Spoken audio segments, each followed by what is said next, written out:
Gracias, gracias Chema. Buenos días o buenas tardes. Me imagino que tengo 30 minutos, más o menos, ¿no? Pues primero, perdón por no falar en galego. Es decir, que he sido educado en la barbarie y pues todos en España tendríamos que hablar las diferentes lenguas, pero pues no es así. Así que pido disculpas. Es error mío por no haberlo aprendido. Gracias a la Fundación Juana de Vega, a la Universidad de Santiago de Compostela y muy especialmente a Pilar Gagiao y a Chema Portillo por haber hecho este congreso, este curso, esta reunión, haberlo hecho ha sido viable, ¿no? Evidentemente, hablar después de Tulio, de Brian y de João Paulo es una temeridad, es decir, ellos han dicho cosas interesantes, buenas. Tengo a mi favor el cansancio, y como ya todos ustedes están cansados, no se van a enterar mucho de las barbaridades que yo voy a decir. En mi favor opera el cansancio, en mi contra opera que voy a tratar sobre un tema abrumadoramente horrible, espantoso, aburrido y pesado, que es la fiscalidad. En España acabamos de hacer la declaración de los impuestos, entonces tiene algo de morbo, ¿no? Decir, bueno, no sabemos si todavía nos van a devolver algo de lo que hemos declarado, y entonces, bueno, yo voy a hablar de impuestos y eso, bueno, pero ya les adelanto que es aburrido, ¿eh? Para empezar, cuando sugerí el título de mi ponencia, puse 1787-1830, y una vez que he ido elaborando el texto, he ido elaborando la investigación, ya he hecho una rectificación, es decir, no voy a terminar en 30, sino que voy a terminar en 53-60. He adelantado, es decir, alargado el periodo de estudio. Como tengo poco tiempo, voy a resumir. Se trata de un trabajo extenso. Para los 30 minutos que tengo por delante, ya son menos, evidentemente, es decir, tengo 40 páginas y pues, es imposible el presentarlo de forma muy precisa. Voy a transmitirle, por tanto, una serie de ideas generales, ¿no?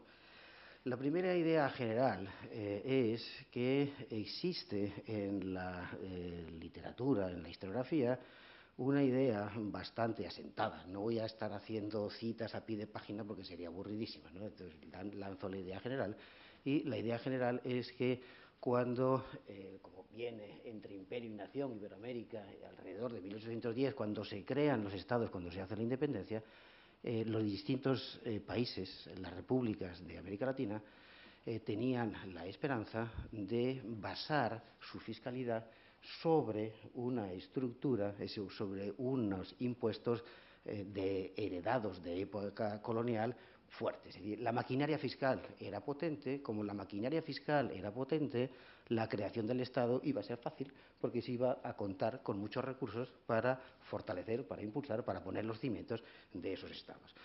Buena parte, para citar alguna autoridad de estas ideas, buena parte de esta tesis la tuvo un señor que se llama Alexander von Humboldt, y Alexander von Humboldt dijo que si por aquellas casualidades de la historia estos pueblos se independizaran, tendrían las rentas que se iban a la península se quedarían en los territorios americanos, y esto sería pues una delicia, porque esto sería una riqueza espantosa, ¿no? ¿Qué es lo que tenemos, para ponerles el problema? Es decir, ¿qué es lo que tenemos en las décadas posteriores?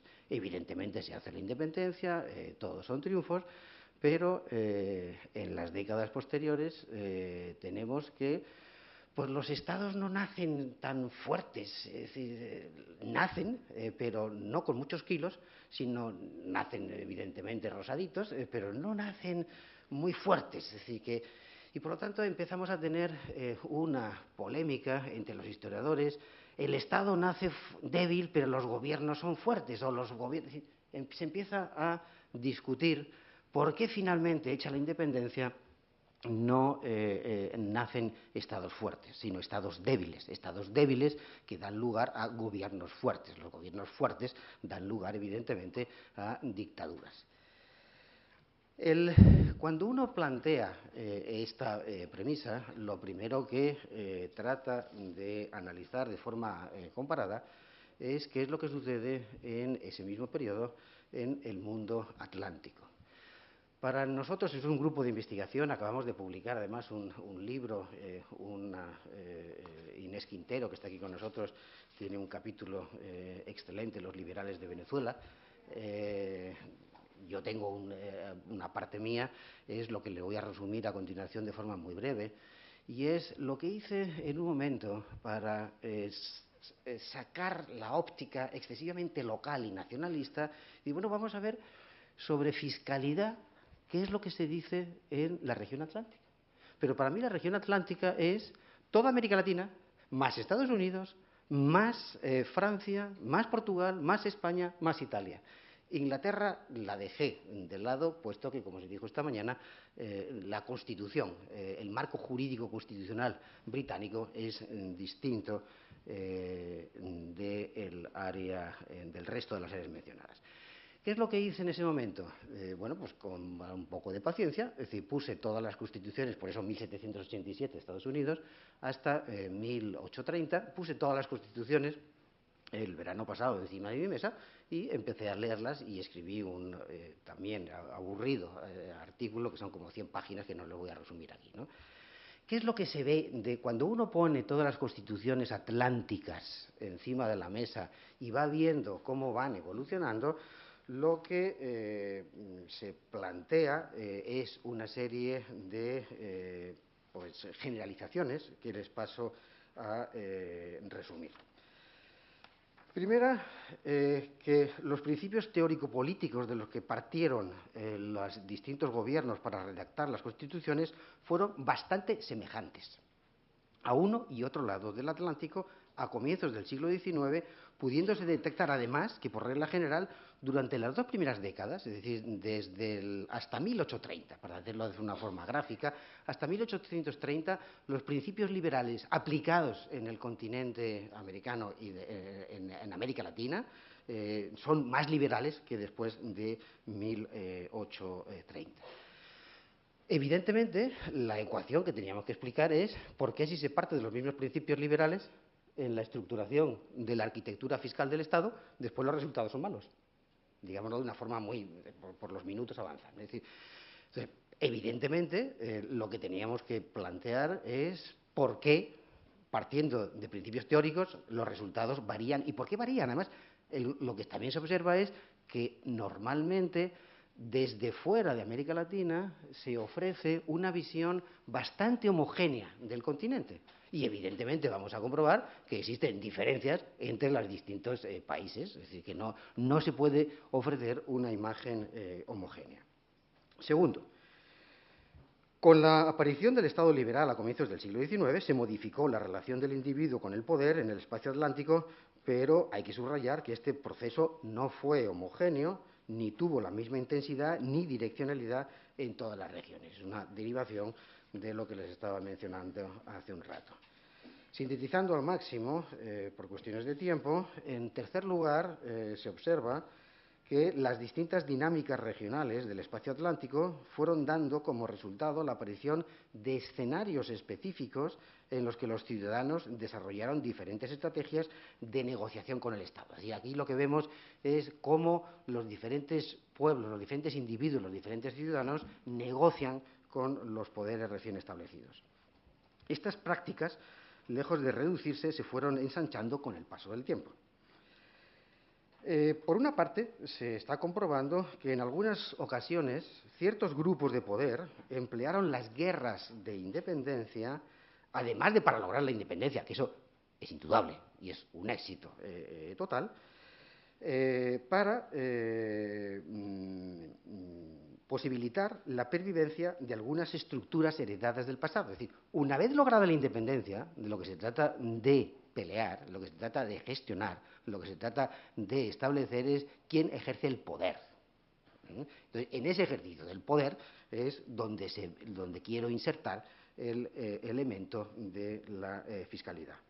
Por otro lado, se está constatando que en ciertas ocasiones la aplicación de los principios liberales fueron utilizados por algunos grupos sociales para tener privilegios del pasado. Es decir, que no es absolutamente homogéneo el principio liberal. En concreto, voy a citar simplemente, es decir, un excelente texto, excelente investigación.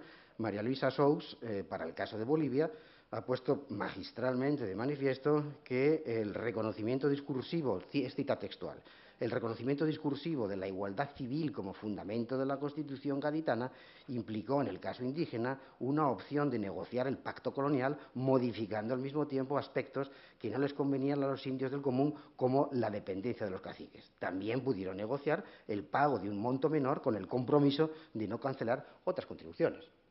Es decir, que el principio liberal hace que la lectura de ese principio se gestione de forma diferente en función de los distintos grupos sociales, grupos culturales.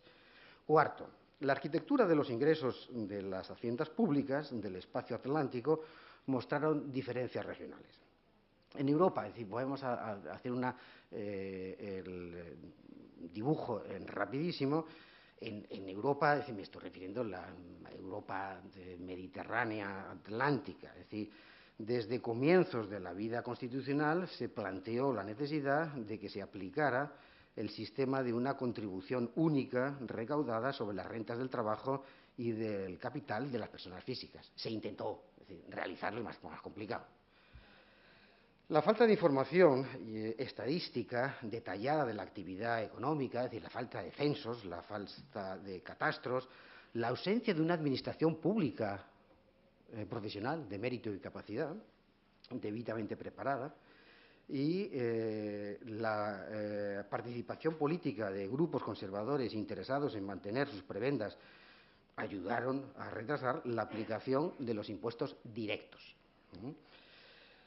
Durante los periodos de los gobiernos más progresistas se avanzó más en la aplicación de este sistema. No obstante, se observa en el largo plazo que, y evidentemente estamos hablando de forma muy general para Francia, Italia, España, Portugal, los impuestos sobre el trabajo y el capital, es decir, directa, generalmente son más progresivos, tendieron a crecer de forma paulatina a lo largo del tiempo en comparación con los ingresos generados por los impuestos indirectos sobre las actividades mercantiles. Generalmente son regresivos.